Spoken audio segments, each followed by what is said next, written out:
मैं वहां तक ही सुन पाई थी कि वो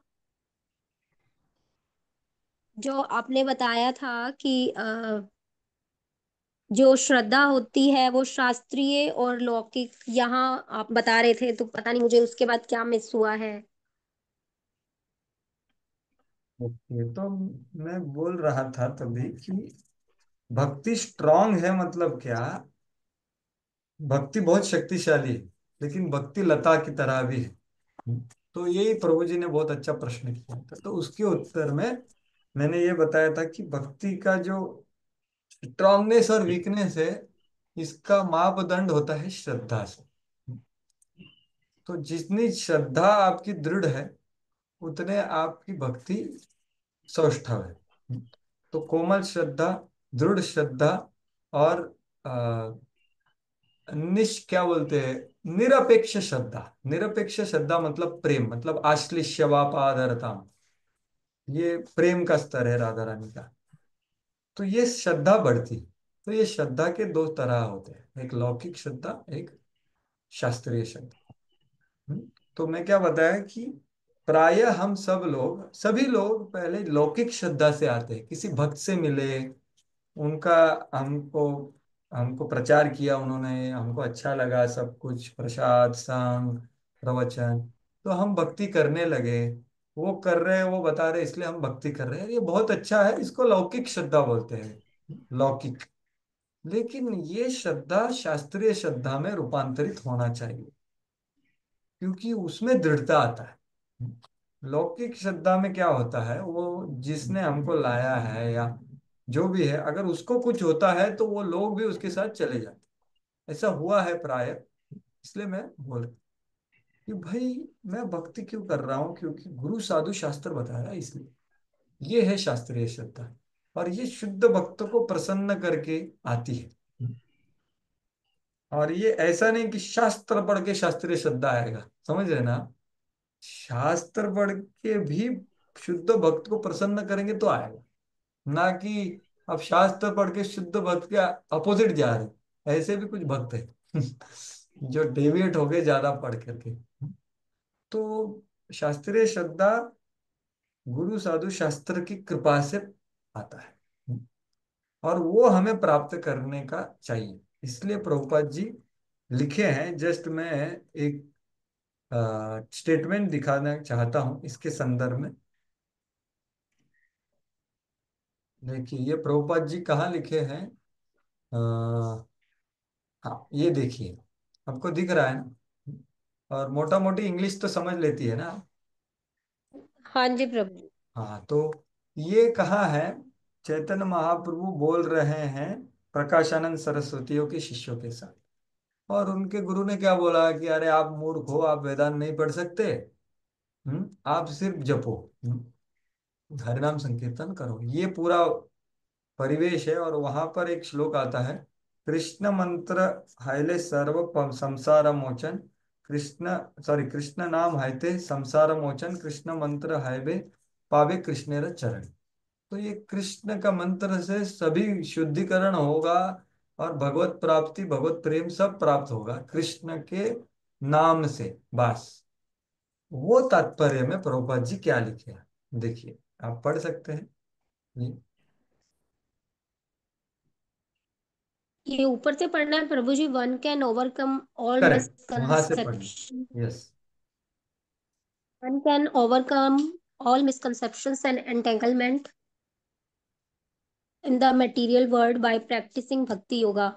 And therefore, Vyasdeva, acting on the instruction of Sri Narada, has very kindly introduced Srimad Bhagavatam to relieve the conditioned souls from the clutches of Maya. Lord Chaitanya's spiritual master instructed him, therefore, that one must read Srimad Bhagavatam regularly and with scrutiny to gradually become attached to the chanting of the Hare Krishna Mahamantra. हाँ, तो यहाँ पर क्या प्रभुपाद जी बोल रहे हैं, actually Ishwarpuri ने कुछ भागवतम के बारे में बोला क्या। मतलब अगर आप चैतन्य चरितमृत पढ़ेंगे ना, तो उसमें कुछ भागवत का शब्द भी नहीं आया उनके इसमें सिर्फ कृष्ण नाम है तो सब हो जाएगा। ये प्रभुपाद जी तात्पर्य में लिख रहे कि भाई ईश्वरपुरी ने इनको बताया कि भागवत को पढ़ना चाहिए। तो क्यों? क्योंकि इससे हम शुद्ध भक्ति का स्टैंडर्ड को समझ सकते हैं और उसका आचरण कर सकते हैं। शास्त्रीय शब्द, क्योंकि गुरु साधु शास्त्र मतलब ये पर्सन भागवत और बुक भागवत दोनों का आश्रय। तो इसलिए ये जरूरी है। ठीक है। तो इधर दो शब्द इस्तेमाल किए हैं, रेगुलरली और स्क्रूटिनी। तो इसका क्या अर्थ होता है हिंदी में? रेगुलरली तो दैनंदिन रूप से, स्क्रूटिनी मतलब क्या? स्क्रूटिनी से देख, पढ़ना चाहिए। छाननी बोल सकते हैं उसको, या एग्जैक्ट अभी नहीं पता, अगर बताएंगे तो। क्या है अर्थ प्रभु जी? जैसे कि आप एयरपोर्ट पे जाते हो तो वो कैसे चेक करते हैं आपको ना, एकदम स्क्रूटिनी से चेक करते हैं, कुछ लाया नहीं ना, गड़बड़। ओके। छानबीन। हम्म। नहीं नहीं, वो नहीं नहीं, ध्यान पूर्वक हो, बारीकी से निरीक्षण, बारीकी।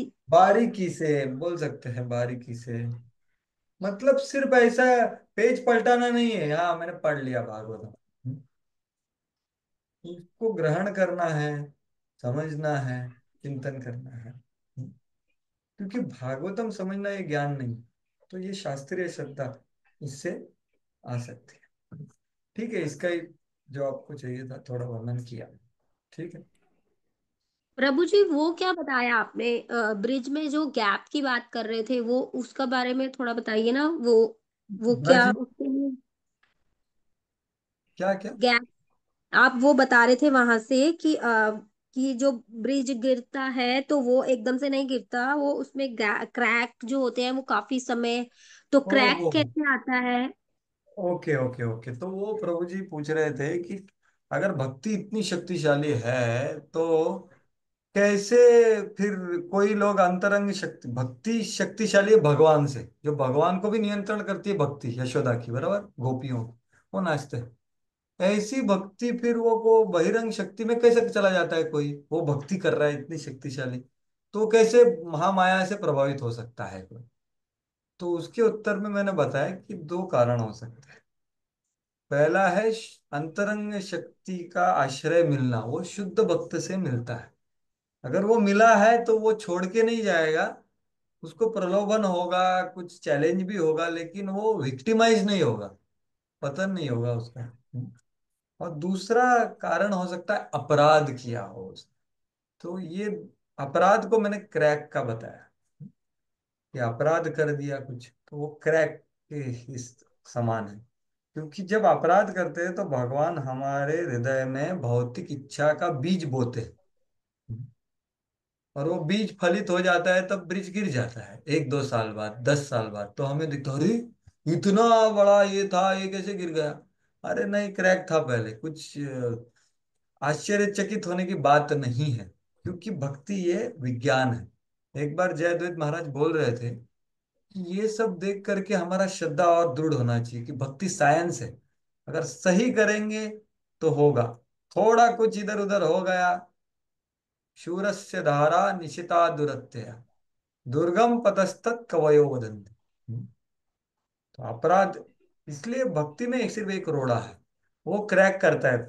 जो ब्रिज है ना, हमारा ब्रिज, भगवत धाम जाने का ब्रिज, उसमें क्रैक होता है ये अपराध की वजह से बस, अनर्थ की वजह से नहीं, अपराध की वजह से। अनर्थ की वजह से अपराध हो सकते हैं, लेकिन हमने वैष्णव एटिकेट फॉलो करके अपराध को जानना चाहिए और अवॉइड करना चाहिए, और किया तो माफी मांगना चाहिए। ये करेंगे तो ब्रिज से पार हो सकते। तो ये मैंने वर्णन किया। ठीक है। हरे कृष्णा प्रभु जी। हरि बोल। जब हम लोग जुड़े थे ना प्रभु जी, तो हम लोगों को ना क्लास में बताया जाता था कि भक्ति जो है ना दो धारी तलवार है। बिल्कुल। तो दोनों तरफ चलती है, आगे भी चलती है पीछे भी चलती है। यदि आपने अच्छे से भक्ति करी तो अनर्थ का नाश, यदि भक्ति में कोई गड़बड़ करी, अपराध करा, तो अनर्थ और बढ़ जाते हैं। हाँ फिर वही तो। संभालना मुश्किल हो जाता है, फिर व्यक्ति की भक्ति, इसीलिए लोग डाइवर्ट हो जाते हैं, भक्ति से दूर हो जाते हैं, इसलिए होता हाँ बिल्कुल। है। अरे मैंने जो श्लोक कोट किया वही है ना, वो शूरस्य धारा निशिता हाँ दुरत्य। जी, हाँ जी। भक्ति वैसा ही है, इसलिए ध्यान पूर्वक आदर पूर्वक करना चाहिए और अपराध को समझ के अवॉइड करना चाहिए। ये बात है। अनर्थ कितने भी हो कोई प्रॉब्लम नहीं है, अपराध जितने ज्यादा है उतना प्रॉब्लम है। हरे कृष्णा प्रभु जी। हाँ, हरे कृष्ण। यस हाँ माता। प्रभु जी, वो भक्ति के विकास के 3 स्टेज बताए थे ना, तो सेकंड वाले में हम डिस्कनेक्ट हुए थे। तो वो सेकंड स्थायी स्थिति का है ना, वो वहां पे क्या बताया था आपने? पहला तो विधि निषेध का पालन था। बिल्कुल। आ, हाँ, तो दूसरा नहीं समझ में आया प्रभु जी, और उसमें आप कुछ तो उदाहरण दे रहे थे ना, वो नारी का, पतिव्रता नारी का, वहां पे हम डिस्कनेक्ट हो गए थे। ओके, तो ये इधर है ना। हाँ, ये रहा। तो देखिए ये, देखो प्रथम अवस्था जैसे अभी हमने काफी चर्चा किया ये सोपान के बारे में, बराबर। आदव श्रद्धा, साधु संग, भजन क्रिया, अनर्थ निवृत्ति, निष्ठा इत्यादि आदि। तो ये जो पहला स्टेज है ये वैधि भक्ति, ये शुरुआत है आदव श्रद्धा, साधु संग, भजन क्रिया, अनर्थ निवृत्ति इत्यादि से। दूसरा स्टेज क्या बोल रहा है कि भक्ति की स्थायी दशा का आत्मसात होना और अनुभूति होना।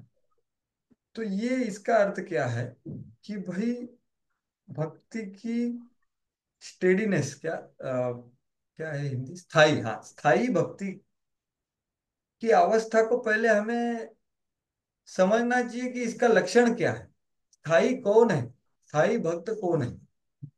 इसको आत्मसात करना और अनुभव करना, मतलब आप वो स्तर पे पहुंच गए,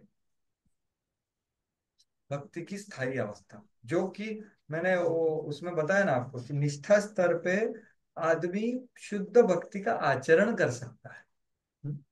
लेकिन उसके पहले वो क्या करता है, इसलिए उसको स्टेडी बोला जाता है। उसको ऐसा नहीं अनर्थ खत्म हो गए, लेकिन अनर्थ उसकी शुद्ध भक्ति में बाधा नहीं डालते। लेकिन वो स्टेज से पहले क्या होता है, अनर्थों की वजह से वो इच्छा करता है शुद्ध भक्ति करने का, और प्राय कुछ कुछ परसेंट करता भी है लेकिन कब कब नहीं करता। तो इसलिए उसको स्थायी नहीं बोला गया, पहला जो स्टेज है उसको। दूसरा क्या है, स्थायी दशा। तो उसका अनुभूति मतलब वो स्तर पे पहुंच गए, और वो स्तर तक पहुंचने तक हमें जानना चाहिए और वो स्तर का आत्मसात करना चाहिए। इसलिए प्रभुपाद जी लास्ट में क्या बोले हैं कि भक्ति रसामृत सिंधु में हमने ये जब जो स्तर सब है ना, ये रस है, अभी 9 सोपान है भक्ति, आदव श्रद्धा तो प्रेम तक। लेकिन प्रेम भाव के इधर भी एक सोपान है ना, कि भाव, प्रेम, प्रणय, मान। तो ये सब का वर्णन हमने कहाँ किया है, प्रभुपाद जी बोल रहे भक्ति रसामृत सिंधु। तो ये भक्ति रसामृत सिंधु ये अभिधेय ग्रंथ है, तो इसका अच्छी तरह से ग्रहण करना चाहिए। इसको बोलते हैं स्थायी स्थिति का आत्मसात करना। क्योंकि ये स्थायी स्थिति वर्णन कहाँ किया है, रूप गोस्वामी ने। ये श्लोक कहाँ आता है, आदौ श्रद्धा तथा साधु संग, भजन क्रिया, अनर्थ निवृत्ति। ये स्थायी स्थिति, ये शब्द कहाँ आया, रूप गोस्वामी ने बताया ना भक्ति रसामृत सिंधु में। तो इसलिए वो भक्ति रसामृत सिंधु, ये अभिधेय ग्रंथ को ग्रहण अच्छे से करना चाहिए। और ये गीता भागवत तो उसमें आ ही गया, उसका ही केस स्टडीज इसमें बताया हुआ है। तो आत्मसात करना मतलब उसका अच्छी तरह से श्रवण कीर्तन स्मरण करना, क्योंकि उससे भी हमें शक्ति प्राप्त होता है। देखो मैंने उदाहरण क्या दिया आत्मसात करने का, actually assimilation is the word, आत्मसात पता नहीं वो मैच होता है कि नहीं। एसिमिलेशन, खाने का उदाहरण दिया ना मैंने, खाने से आपके शरीर में अगर सही चल रहा है तो वो प्रोटीन बीटीन आपका शरीर खींच लेता है और आपको शक्ति मिलता है, बराबर की नहीं? और फिर जो काम का नहीं वो चला जाता है। लेकिन अगर आपका डाइजेशन सही नहीं है तो एक बार एक साइड से खाएंगे न्यूट्रिशन प्रोटीन और दूसरे साइड से बाहर आ जाएगा, एसिमिलेशन कुछ नहीं हुआ। तो एसिमिलेशन करना मतलब हम नित्यम भागवत सेवाया अच्छी तरह से करते हैं। एकदम सरल अ, भाषा में बताना होगा तो हम बहुत ही ध्यान पूर्वक, श्रद्धा पूर्वक, अपराध रहित श्रवण कीर्तन में लगे हैं, हरि नाम और हरि कथा। और हरि कथा हम समझने का प्रयास करते हैं यथाशक्ति। ऐसा जरूरी नहीं है कि सबको सभी कुछ समझ में आए, जरूरी नहीं है। आदर पूर्वक ग्रहण करना है, समझने का प्रयास कर। साउथ इंडियन ब्राह्मणा को कितना समझ में आ रहा था, लेकिन उसका श्रद्धा था, पढ़ रहा था। वैसे ही हमने श्रवण करना चाहिए। तो ये आत्मसात जो बोला ना, स्थायी स्थिति को आत्मसात करने का थोड़ा मैंने मेरे विचार से वर्णन किया। ठीक है माता जी। यस हाँ Prabhu ji, thank you so much. Okay, Hare Krishna. Hare Krishna Prabhu ji. Hare Krishna, Sanatan Dham को यस को। प्रभु जी, मेरा एक प्रश्न था। जैसे भाव और भावुकता दोनों में कैसे हम इसको समझ पाएंगे? कई बार लगता है जैसे भावुकता होती है, पर भगवान के सामने कई बार दर्शन करते हैं या कोई कष्ट होता है, दुख होता है, तो दुख होता है, फिर आंसू आप भी आते हैं। तो इस प्रकार से इसको क्या कैसे समझेंगे, क्या भाव है क्या भावुकता है? भाव और भावुकता तो एक प्रभुपाद जी का लीला है बहुत अच्छा। एक बार वृंदावन मंदिर में एक बहुत भावुक आदमी आया था, और वो अष्ट सात्विक चीजें दिखा रहा था, नाच रहा था, लोटपोट हो रहा था विग्रह के सामने। और काफी वरिष्ठ था, मतलब एज से भी कम नहीं था। तो वहां के भक्त उसको देखे, और उनको लगा कि यार हमें इससे डील कैसे करें, थोड़ा डिस्टरबेंस भी हो रहा था उधर वृंदावन मंदिर में। तो वो जो अधिकारी है वो सोचे यार क्या करे, कुछ किया तो वृंदावन में अपराध हो जाएगा। और वृंदावन में अपराध मतलब समझ रहे हैं आप, वो डेंजर चीज है। कौन कौन है पता नहीं चलता हमको। हालांकि श्रीमान कौन है हमारे अभी आए थे पुणे में, सार्वभौम प्रभु बताते जो वृंदावन में रहते काफी। वो बोले 99% डेविएशन, 1% डिवोशन। आजकल की दुनिया में हम किसी का अपराध नहीं कर रहे, वो जो व्यक्त किया उसको बोल रहा हूँ मैं। तो बोलने का तात्पर्य ये है कि ये जो अधिकारी था मंदिर का प्रभुपाद जी के वक्त, वो क्या किया, क्या अभी डिसीजन लेना चाहिए, आदमी थोड़ा केओस कर रहा है इधर, और लूटपुट हो रहा है, कुछ विकार दिखा रहा है इत्यादि। तो प्रभुपाद जी के पास भक्त लोग गए, प्रभुपाद जी को बताया सब। प्रभुपाद जी उनको बोले देखिए क्या करिए, उनको एक जोर से लात मारिए। और अगर उसका अष्ट सात्विक विकार कंटिन्यू होता है तो उसको मेरे पास लेके आइए बाद में। अगर लात मारने के बाद अगर वो दुखी हो जाता है और उसका थोड़ा, समझ रहे ना आप, तो उसको ऐसा भगा दीजिए मार करके। और तो ये प्रभुपाद जी का समझ था, क्योंकि वो जानते थे सही क्या है, क्या दिखावा है, क्या सही है, ये कौन जान सकता है, जो सही है वो। तो ये बहुत ऊंचे स्तर की बात हो गई, लेकिन इससे हम एक समझ सकते हैं कि इसका मानदंड कुछ है। जैसे आपने बोला कि कुछ दुख हो जाता है तो आंसू आते हैं, लेकिन ये आंसू क्यों आते हैं वो पूछना चाहिए। कि दुख होने के बाद आंसू क्यों आ रहे हैं, कि मेरे साथ ऐसा क्यों हुआ, ऐसा आंसू आ रहा है, कृष्ण ने मेरे साथ ऐसा क्यों किया, ऐसे आंसू आ रहे तो गलत। तो भावुकता और भाव। और दूसरा पॉइंट है कि भाव का फाउंडेशन इज सिद्धांत। सच्चा भक्ति का मतलब उसका जो फाउंडेशन है भाव का, वो सही होता है, ना कि भौतिक। समझ है ना आप कि जैसे मैंने एक उदाहरण दिया कि कुछ लोग कथा में बहुत रोते हैं। हम्म? और कभी कभी भक्तों को मतलब मैं बाहर का बात कर रहा हूँ, कभी कभी भक्तों को लगता है यार हम इस्कॉन में कुछ तो रोते नहीं है, कोई हमारा कुछ हो रहा है क्या नहीं। लेकिन कुछ लोग उधर भी रोते हैं और घर में भी रोते हैं टीवी में। तो ये भावुकता है। तो भाव कब प्रकट होता है, ये पर ये जैसे मैंने ये स्लाइड दिखाया था, इससे थोड़ा स्पष्ट हो जाएगा जो मैं व्यक्त करने का प्रयास कर रहा हूँ। तो ये परम पूज्य भक्ति विज्ञान महाराज बोल रहे थे कि देखिए ये है प्रगति भक्ति में, कि पहले बाहरी रूप से हम चालू होते हैं, लेकिन क्या अनर्थ निवृत्ति क्या है, कि हम भक्त जैसा सोचने लगते हैं, प्रयास करते हैं कि हमने किसी को दुख दिया तो प्रहलाद महाराज ने क्या सोचा और मैं क्या सोचता। तो भक्त जैसा सोच जब हम विचार करते हैं इंट्रोस्पेक्शन करके, तो वो अनर्थ निवृत्ति का शुरुआत है। और जब अनर्थ निवृत्ति खत्म होने को आ रहा है तो क्या होते हैं, महाराज बोल रहे थे कि निष्ठा मतलब भक्त की तरह भावना प्रकट होने का शुरुआत होता है निष्ठा में। इसलिए तभी सच्चा नम्रता हृदय में प्रकट होता है कि इतना साल मैंने भक्ति किया, ये सब दिखावा था, ऐसे भाव प्रकट होते। क्योंकि वास्तविक नम्रता है जिसने अपने हृदय के सब अनर्थ को देख करके उसके ऊपर वो क्रिया कर रहे। तो वो बोले ये शुरुआत है भावना का, और उसके बाद फिर भावना बढ़ती है, रुचि आसक्ति भाव पे। तो ये कुछ विचार है प्रभु जी। इसलिए अगर कुछ भावनाएं प्रकट होती भी है तो वो बहुत अच्छी हैं, अगर वो भौतिक स्तर पे भी हो, लेकिन भगवान और भगवान के शुद्ध भक्त के तरफ है तो वो अच्छी ही है।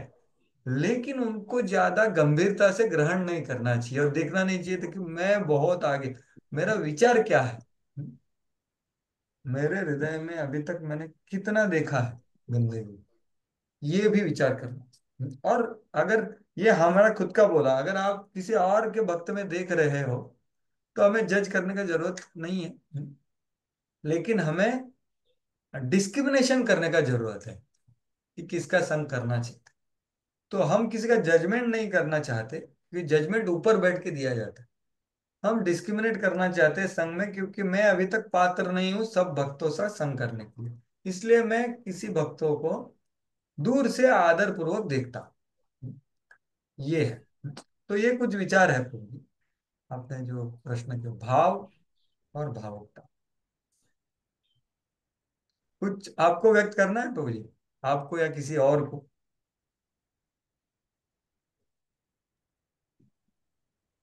हाँ, हरे कृष्ण। मुझे मेरा वीडियो हाँ यस प्रभु। मोबाइल के स्क्रीन मोबाइल के स्क्रीन के कारण वीडियो ओपन नहीं हो रहा है, इसलिए मैं बता रहा हूँ। कोई बात नहीं प्रभु, आप ध्यान पूर्वक सुन रहे हैं। प्रभु जी, मुझे ऐसा लगता है भाव जो है ना, भाव मेरा भाव भगवान के प्रति है, तो that is a mental thinking, ऐसा मैं सोच रहा हूँ। और भावुकता मीन्स उसका वो रिजल्टेंट है, यानी भावुकता से हम कार्य करते हैं। That's what I think. हाँ, गलत है सही है काम पता ये नहीं, अब सभी। जिसने प्रश्न किया है उनको मैं पूछना चाहता हूँ कि भाई क्या विचार आवाज आवाज कट गई थी और नेटवर्क नहीं आ रहा था। अभी लास्ट है। वाला जो आप बता रहे थे ना, क्या प्रश्न पूछा वहां से। हाँ, हाँ, पूरा सुना भाव मैंने, भाव पूरा सुना मीन्स मैंने। लास्ट में जो भाव आपने मीन्स प्रश्न किया है ना, वो तब आवाज क्या पूछा आपने? भाव मीन्स इट्स भाव मीन्स मेंटल प्रोसेस लगता है, और भावुकता मीन्स उसका वो रिजल्टेंट है, ऐसा मुझे लगता है। हाँ, तो सनातन धाम प्रभु राजेश प्रभु जो बोल रहे हैं वो, उसके बारे में आपका क्या विचार है? भाव मीन्स मुझे भगवान के बारे में प्यार लगता है, या किसी के बारे में भाव है, वो हम मन में रहता है नॉर्मली। और भावुकता जो है वो चेहरे पे दिखती है, किसी को देख के हंसना आता है, किसी की तरफ से रोना आता है, तो दैट इज अ व्यक्त होना, ऐसा वो मुझे, I mean that's what I think. कहीं मैं पढ़ा नहीं है, but I just thought it that way it could be. ठीक है, देखो जी, सनातन भाव और धाम। भावुकता मैं समझ नहीं पाया। लेकिन वो जैसे आपने बताया कि अगर फिर भी भावुकता भी अगर भगवान के प्रति है, भक्तों के प्रति है, तो वो सही है। और जिससे स्टेज बताया आपने, तो ज्यादातर अगर स्टेज से चेक करेंगे तो अनर्थ निवृत्ति में ही एक्चुअली है कि वहीं तक अनर्थ निवृत्ति अभी चल रहा है। भाव की तो बहुत दूर की बात है। और कई बार अभी पीछे क्लास में वैसे ही चर्चा किया था। तो प्रभु जी एक भक्त कहते हैं कि मैंने कहा ये सब क्राइटेरिया है, तो तो अपने आप चेक कर सकते हो, कि आदो श्रद्धा तथा भजन क्रिया इत्यादि साधु संग। प्रभु जी, इसमें तो इसमें फिर मेरे एक को भक्त और कहते एक हैं, प्रभु जी मेरा लेवल जो है, मेरा लेवल भाव का है। तो थोड़ा एक जगह प्रोपा जी लिखते हैं ना, वो समृद्ध में भक्ति क्या भावुकता नहीं है, व्यवहारिक प्रभु, सक्रियता है, जैसे उसमें जैसा मैं बोला है समृद्ध ना, में लिखते हैं। तो एनवाय ये में लिखते हैं डिफरेंस। प्रभु। हाँ, जैसा मैं बोला है प्रभु जी, एक मराठीतलं गाणं आहे ऍक्च्युली, मनी प्रभु जी नाही भाव. एक मिनट रुकिए, एक मिनट सिर्फ होल्ड कीजिए। अभी जो सनातन धाम प्रभु बोले, जस्ट मैं वो एनओआई का प्रभुपाद जी का स्टेटमेंट बोले हो कि भक्ति is not imaginative ecstasy but it is practical activity. Activity है। कि बस भाव विभोर हो गया, कुछ कर नहीं रहे गुरु के लिए या कृष्ण के लिए, हाँ मैं बहुत भाव में हूँ, तो ऐसा ये भक्ति नहीं है। प्रभुपाद जी एनओआई उपदेशामृत में लिखे हैं, it's substance is practical activity. जैसे राजेश प्रभु भी बोल रहे थे ना कि भाव अंदर होता है और क्रिया बाहर प्रकट होती है। तो वो बात है, सिर्फ भाव है मेरे भक्ति का लेकिन मैं कुछ नहीं कर रहा हूँ, वो भावुकता हो गई, वो बाहरी हो गई। लेकिन सच्चा भाव जिसमें है वो सक्रिय होगा। ये बात है। वीडियो। हाँ राजेश प्रभू कुछ एक हा मराठी एक बोलना चाहते मराठीतलं एक हैं। गाणं आहे. मराठीतलं एक गाणं आठवलं किंवा अभंग आहे मराठीला, मनी नाही भाव देवा म्हणे देवा मला पाव. यानी जब मन के अंदर भाव रहता है तभी उसकी उसके साथ में भावुकता है. ऐसा ऐसा something I could not explain it in a better fashion, but ऐसा I have taken a clue out of that. नहीं देखो, पॉइंट आप सही बोले कि भाव सिर्फ अंदर रहता है तो वो गलत है, वो क्रियाशील होना चाहिए कुछ तो। राइट. लेकिन वो तो बिल्कुल सही है प्रभु, वही एनओआई में प्रभुपाद जी बता रहे हैं कि सब लोग बोलते हैं अरे हम हमेशा जप करते हैं, अलग से माला लेके करने का क्यों जरूरत है। Right right. अरे फिर गुरु का सेवा, कृष्ण का सेवा, गीता भागवत में जो आदेश दिए उसका पालन, नहीं नहीं हम हमेशा करते हैं, ये भावुकता हो गई। लेकिन हमने क्या चर्चा किया कि कुछ दिखावे के लिए कुछ करते हैं लोग, जैसे वो उदाहरण दिया ना प्रभुपाद जी का लीला। तो भावना होना और भावुकता, तो वो सा मैंने बताया कि वो दिखावा है। हरिदास ठाकुर का भी ऐसा ही हुआ था। हरिदास ठाकुर को अष्ट सात्विक विकार आए तो दूसरा आदमी बहुत ईर्ष्यालु था, उसको लगा यार हरिदास ठाकुर को इतना आदर दे रहे तो मैं भी उसका अनुकरण करूंगा, तो वो अनुकरण करने लगा अष्ट सात्विक विकार का। ये है भावुकता। इसको भाव नहीं है, कुछ सिर्फ दिखा रहा है। कि देखो, तो उसको मारा फिर बाद में लोगों ने। तो ये इसका भी चर्चा हमने किया। ठीक है, ओके। और किसी का कुछ?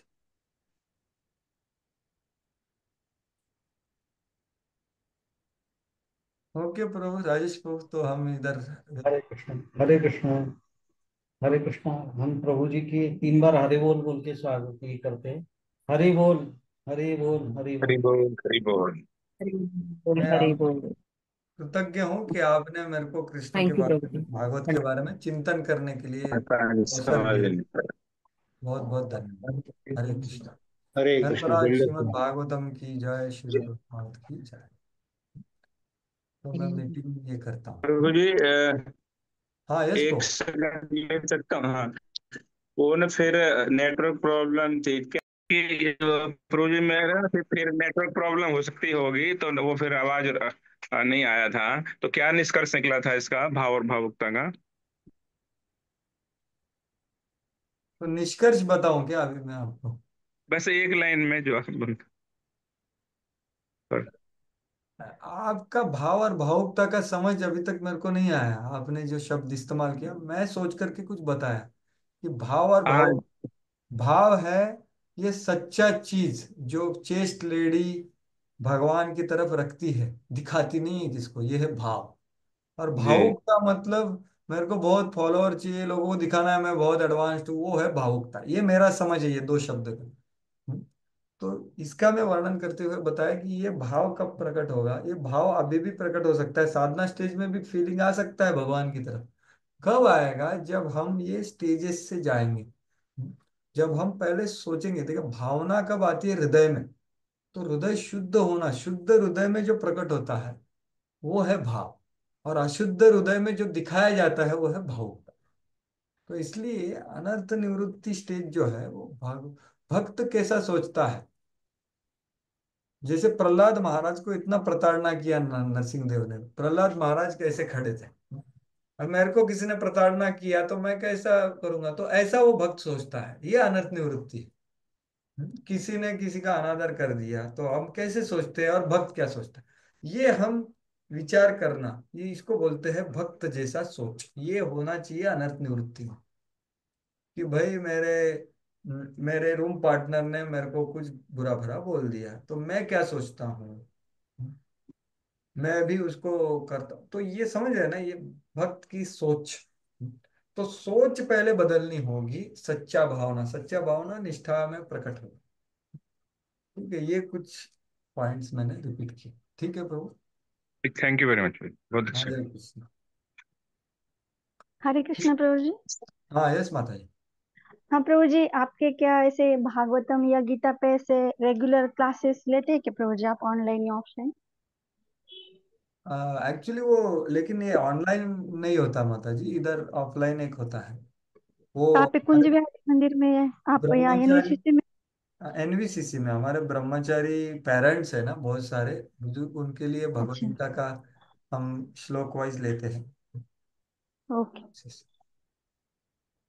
नहीं तो आप मतलब देखिए, कुछ कोर्सेस मैंने बीवीआरवी जैसे आप जिसमें कर रहे हो ना, भक्ति वेदांत हाँ। विद्यालय, तो उसमें मैंने काफी बाकी यूनिट्स भी सिखाए हैं बाकी। अच्छा, वो कैसे मिलेंगे प्रभु जी? वो बीवीआरवी में मिल जाएंगे, बीवीआरवी का अच्छा। वेबसाइट। अभी ये जो लेक्चर आपको जहाँ मिलेगा वहां ही हाँ। मिल सकते हैं। अच्छा। ठीक है। Okay Prabhu ji, thank you. लेकिन अगर अच्छा होगा आप किसी बहुत ही शुद्ध भक्त से सुने, वो ज्यादा अच्छा होगा। लेकिन अगर कुछ आपका विचार है तो मैंने बताया। ठीक है, ओके। बहुत बहुत धन्यवाद। अनंतरा श्रीमद् भागवतम की जय, श्री प्रभुपाद की जय। हरे कृष्ण। तो मैं मीटिंग नहीं कर पाऊंगी।